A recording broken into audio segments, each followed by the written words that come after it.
अस्सलाम वालेकुम। तो हमने स्टार्ट की हुई है बेसिक वायरोलॉजी।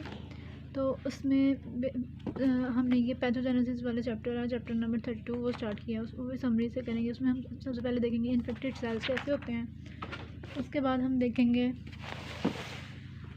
देखेंगे इन्फेक्टेड पेशेंट में क्या होता है। फिर पैथोजेनेसिस देखेंगे और इसके अलावा परसिस्टेंट वायरल इन्फेक्शन देखेंगे। तो इन्फेक्टेड सेल्स में उन्होंने कहा हुआ है कि जो इन्फेक्टेड सेल्स की डेथ क्यों होती है, क्योंकि उनकी प्रोटीन सिंथेसिस की सेल इनहिबिशन होती है।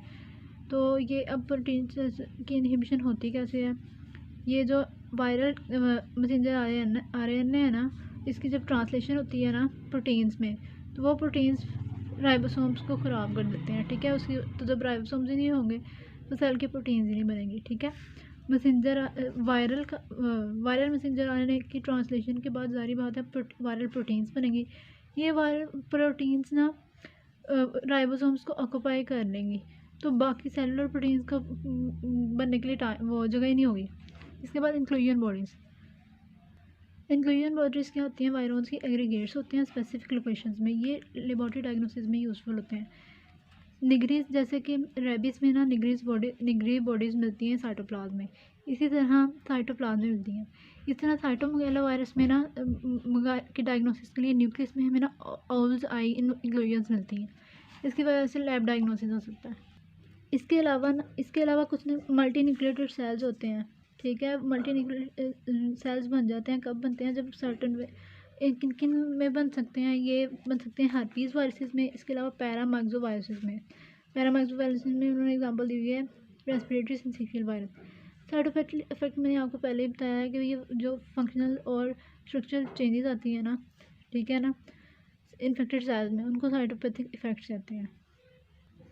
मैलिग्नेंट ट्रांसफॉर्मेशन क्या होती है कि जब कोई ऑन्को वायरस किसी सेल को इन्फेक्ट करता है ना, तो उसमें जो चेंजेस अगर होती हैं उनको मैलिग्नेंट ट्रांसफॉर्मेशन कहते हैं। अब ये जो ट्रांसफॉर्म सेल्स होते हैं ना, ये उनकी ग्रोथ अनरिस्ट्रेंड हो जाती है। अब वो कह रहे हैं कि ना बास जो वायरसेस होते हैं विजुअली मतलब उनका स्ट्रक्चर भी सही होता है, फंक्शनल भी नॉर्मल होता है, लेकिन वो फिर भी वायरसेस के लार्ज नंबर ऑफ वायरसेस को प्रोड्यूस कर रहा होता है।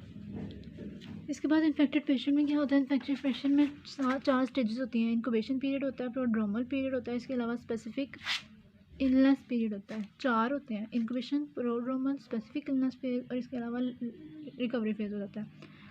मेन पोर्टल ऑफ एंट्री कौन कौन से होते हैं, रेस्पिरेटरी, जीआईटी और जेनिटल ट्रैक्ट। इसके अलावा कुछ स्किन, प्लेसेंटा, ब्लड से भी आ सकते हैं।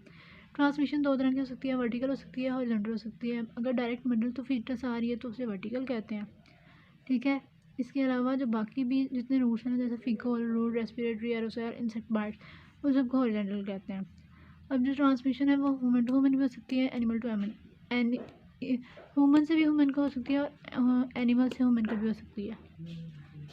इसी तरह जो मोस्ट सीरियस वायरल इन्फेक्शन होते हैं वो सिस्टेमिक भी हो सकते हैं, लोकलाइज भी हो सकते हैं। सिस्टेमिक जो होते हैं ब्लड के ज़रिए, जो पोर्टल है ना, ब्लड में चले जाते हैं, ब्लड से वेरियस ऑर्गन्स में चले जाते हैं। इस तरह कुछ होते हैं लोकलाइज होते हैं, जैसे कि कॉमन कोल्ड जो होता है वो सिर्फ अपर रेस्पिरेटरी ट्रैक्ट में इन्फेक्शन कराता है। इसके बाद पैथोजेनेसिस की बात करें तो कह रहे हैं कि जो वायरल डिजीज़ में सिम्टम्स आती हैं ना, वो 2 वजह से आ सकती हैं। या तो इन्फेक्टेड सेल्स की डेथ हो गई है या उनके फंक्शन ख़त्म हो गया है। ठीक है, एग्जांपल्स उन्होंने क्या दी है कि जो पोलियो वायरस है वो न्यूरॉन्स को किल कर देते हैं, उसकी वजह से पैरालिसिस हो जाता है।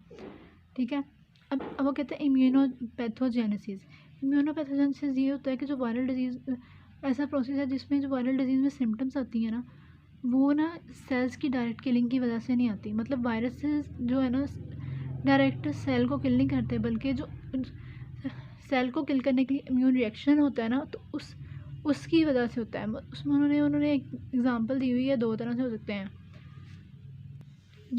सकते हैं कि ये जो है ना, नॉर्मली जो भी वायरस आएगा उसके लिए साइटोटॉक्सिक टी सेल्स आएंगे उसको करने के लिए। तो जो साइटोटॉक्सिक टी सेल्स का क्या काम होता है कि वायरस ने जिस सेल को इन्फेक्ट किया हुआ है ना, उसको वो किल करता है। तो इस तरह हमारे अपने इम्यून सिस्टम ने हमारे सेल को डिस्ट्रॉय किया है, डायरेक्टली वायरस ने किल नहीं किया। ठीक है, इसकी वजह से जो इम्यून सिस्टम की वजह से आ रही हैं वो इम्यूनोपैथोजेनेसिस है। दूसरा इम्यूनोपैथोजेनेसिस का प्रोसेस क्या हो सकता है कि ना, वायरस एंटीबॉडी कॉम्प्लेक्सेस बनता है और ये जो वायरस एंटीबॉडीज कॉम्प्लेक्सेस है ना वो टिश्यू में डिपॉजिट हो जाती हैं। अच्छा ये जो ऊपर वाले है ना साइटोटॉक्सिक टी सेल से अटैक करने वाला है, ये लिवर हेपेटाइटिस वायरस में भी यही मैकेनिज्म होता है। अच्छा दूसरे में क्या होता है, वायरस एंटीबॉडी कॉम्प्लेक्सेस बन जाते हैं और वो टिश्यू में डिपॉजिट हो जाते हैं।